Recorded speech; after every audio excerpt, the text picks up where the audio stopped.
Бүгүнкү көтөрүлүп аткан бул маселе өтө орчундуу маселе, бул эң туура маселе. Мына сиздер жакшы билесиздер, дүйнө боюнча азыр экстремизм менен терроризм менен күрөш болуп атат. Дүйнө боюнча бүт мамлекеттер өзүнүн мамлекетинин коопсуздугун аябай мындай карап, иш аракеттер жасап атат. Биз дагы ошого жараша өзүбүздүн иш аракеттерди жасап атабыз. Мамлекет болгондон кийин мамлекет ар бир жаранга коопсуздук милдеттүү түрдө уюштуруш керек. Ошондуктан атай спецслужбалар жаралган, атай мекемелер жаралган, ошолар түнү күнү иштеш керек. Мына сиздер айтпайсызбы, 160 мамлекеттен 120 орунга коопсуздук боюнча биз келдик. Бул факт. Бул факт. Чындыгын айтканда, эгерде Европадан турист келип атканда Кыргызстанга, ал биринчи интернет аркылуу карап, биринчи суроосу аны коопсуздугу кандай экен? Ал жерде мен барып калсам, мени эч ким тонобойт экенби? Мага бир кол салбайт экенби деген суроо туудурат. Мына бул жерде баягы коопсуздук актуал дегенибиз бул биринчи экономикабызга, бул туристтерге, экинчи социалдык акыбалыбыздарга. Ойлонуп турган маселе экен. Анан кийин бул жерде дагы коркунучтар, мына сиз айткандай, башка жактан келип аткан өзүнүн ойлорун, өзүнүн идеологиясын дагы алып келип, ар кандай багыттар менен, ар кандай ыкмалар менен колдонуп атышат. Мына бизге азыр Бактар Кешевич алар жөнүндө кийинки убакыттарда сөз кылалы, бардыгын бир суроо. Мен айтып бүтөйүн. Бул жерде мына идеология боюнча, коопсуздук боюнча дагы иш аракеттер жасаш керекпиз. Анан экинчиси, атай мына спецслужбалар бар. Аларга акча бөлүнгөн, аларга ар кандай мүмкүнчүлүктөр берилген, алар ушулар боюнча иштеш керек. Алар милдет түрдө өзүнүн кызматын аткарыш керек. Биз бардыгыбыз жакшы билебиз. Биз мына Кыргызстан мамлекет ОДКБ уюмунда мүчөбүз. Мына мисалы ШОС уюму биринчи экономикалык негизинде алар түзүлүшкөн. Биз да ошого кирип мүчө болгонбуз. Мына бүгүнкү күндө ШОС дагы коопсуздук боюнча ар бир мамлекет сөз кылып калды. Мына ШОСтун алкагында өзүнчө бир отряддарды уюштуруп атат. Тез ыкчам оперативдүү түрдө бир мындай реагировать этип деген отряддарды уюштуруп атышат. Мына бул жерде азыр мына ушу Борбордуу Азияда өлкөлөр алар жакшы иштерди жасап атат азыр. Коопсуздук боюнча. Биздин коркунуч каяктан? Биздин коркунуч азыр, мен баягы айтып кетпедимби, идеология боюнча. Башка мамлекеттен келип биздин жарандарга башка идеологияны алып келип атышат. Ошо теракт актарды жасаган кимдер? Биздин жарандар болуп калышы мүмкүн. Ошон үчүн бул жерде биз азыр алдын алуучу иш-чараларды көрүш керекпиз. Идеологияны туура алып барыш керек. Балким биз азыр госсекретарь деген институтту киргизиш керек кайра. Биздин мектептен баштап окуучуну үйрөтүш керек. Кандай деген мамлекет, Кыргызстан эмне деген, кандай биздин динибиз бар, кандай деген бизде укуктарыбыз бар, кандай деген биздин мыйзамдарыбыз бар деп, мына ошонун негизинде биз идеология түзүш керекпиз. Мисалы биз СССР мезгилинде биз пионер деген болгонбуз, октябрь деген болгонбуз, комсомол деген болгонбуз. Мына ушундай бизде идеология башыбызда болгон, мына билгенбиз, келечекте эмне болот экенибиз. А бизде азыр ушул мезгил келди, убакыт келди, азыр бир туруктуу бир орган түзүп, ошол мектептен баштап мына борбордук органдарга чейин идеология түзүп ушундай иштеп чыгыш керек. Убакыт келди ошого. Бактар Кешевич. Сиз эл аралык уюм боюнча айтып кеттиңиз. Эми чындыгында эл аралык уюмдар жакшы оң жактары дагы бар. Мисалы мына Министерство юстициянын статистикасын карасак 1426 уюм катталган экен. Анын ичинен балким бир 300 уюм иштеп атса, эгерде 10 адамдан иштеген болсо 3000 адам жумуш орун менен түзүлгөн. Эми бул жерде бул уюмдар менен дагы мындай бир отуруп, ар дайым алар менен диалог мамиледе жүргүзүш керек. Алар мына билим берүү системасында, саламаттык сактоо системасында, башка маданият системасында жакшы маселелерди коюп атат, жакшы маселелерди жаратып, жакшы ойлорду айтып атышат. Сиз баягы айтып кетпедиңиз, биз баягы ойлор менен тиги ар кандай ой болуп, мыйзамдар жакшы балким өтпөй калышы мүмкүн, же коркотканыбыз депчи. Бул жерден биринчиден мыйзамды күчөтүш керек. Чындыгында бул убакыт келди. Мыйзамды күчөтүп, мыйзам күчтүү болуш керек. Бирок бизде бир башка маселе бар, бул жерде проблема бар. Бул мамлекеттик кызматкерлер же бир атайын кызматкерлер же укук коргоо органдары кызматкерлер бир кандай проблема болуп калса, эмне үчүн бул проблема жаралды десе, бул мыйзамдын күчтүүчүлүгү эмес экен, күчтүү эмес экен, бул башка мыйзамды жаратыш керек экен деп, ошол мыйзамга шылтап калат. Ар кандай мыйзам бул жакшы мыйзам. Ошол мыйзам нормалары менен колдонуп иштеп аткан мыйзамдар. Ар кандай ыкмалар менен колдонсо болот. Иштеш керек бул жерде. Туура багытта колдонот. Туура багытта иштеш керек. Ошон үчүн бул жерден баягы мыйзамы жакшы, мыйзамы начар экен тиги дебестен, бул жерде мыйзам негизинде иштеп алып барып. Мына мисалы сиз айтып атпайсызбы, ар бир мечитте жүргөндө чогуу намаз окуп атып, бирөө террорист болуп калышы мүмкүн депчи. Мына ошо атай кызматкерлер бар, бизнесмендерди эмес, саясатчыларды эмес, аларды аңдабай, а ошо окшогон террористтерди аңдып, алардын телефонун аңдып, алардын кайда эмне иш жүргүзүп атканын караш керек. Мыйзам негизинде иштеш керек. Иштеш керек, ошол негизинде иштерди алып барыш керек деп айтат элем. Мына сиз айтып кетпедиңизби, алмашат депчи. Өзү негизи бизде Кыргызстанда биз эки революцияны көрдүк.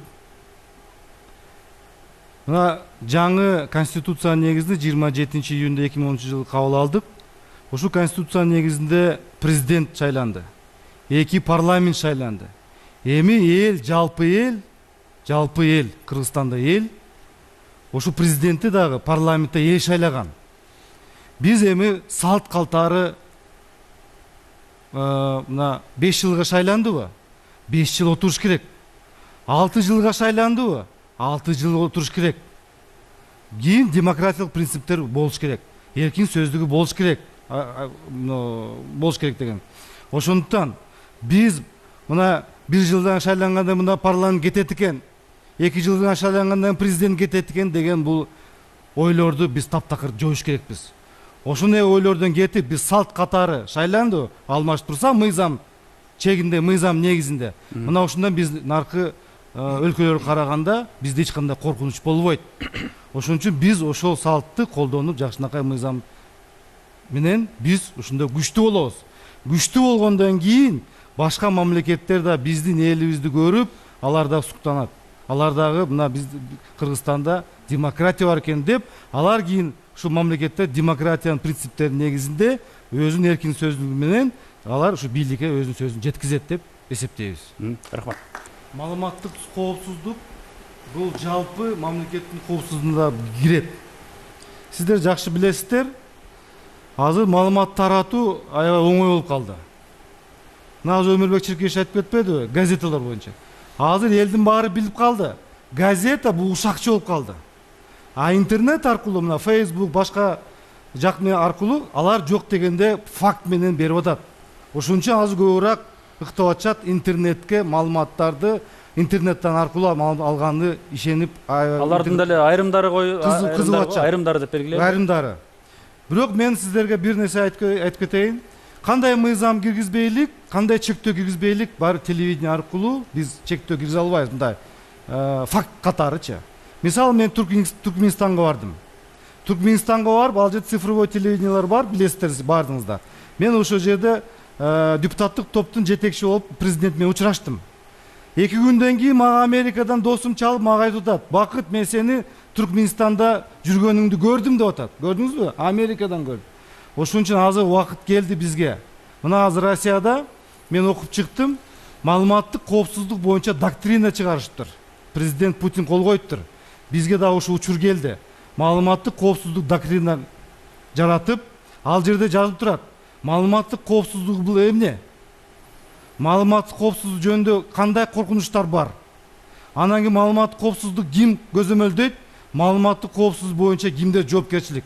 Эгерде ошол биз доктринаны уюштуруп бекитсек, ошондо бүт телеге дагы, интернетке дагы, башкаларга дагы баары жок түшүнүктүү болот. Ошондо түшүнүктүү болгондон кийин башка бүт жарандар, теленин кожоюндору баардыгы анан түшүнөт кандай болуш керек экен маалымат коопсуздугу. Мына ошол убакыт келди, биз да ошол боюнча демилге көтөрөбүз.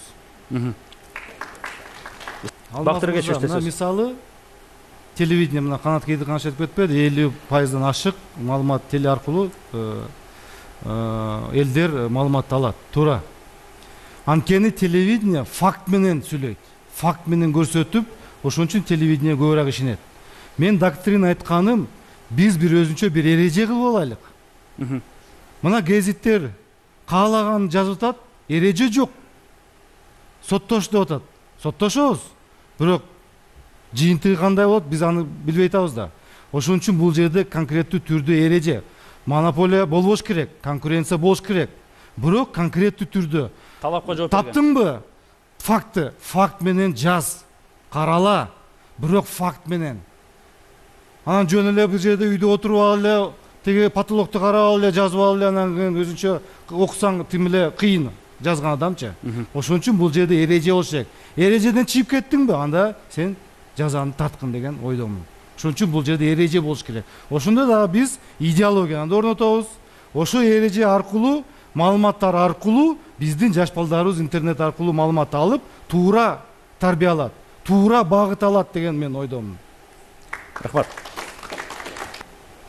Менин атым Дастан Разагулу, менин суроом Өнүгүү Прогресс партиясына 2005 жылкы шайлоонун алдында Өнүгүү Прогресс партиясы бир нече убадаларды берген. Ошол убадалардын бири шаардагы китепканаларды, театрларды жана кинозалдарды, филармонияны активдештирүү болчу.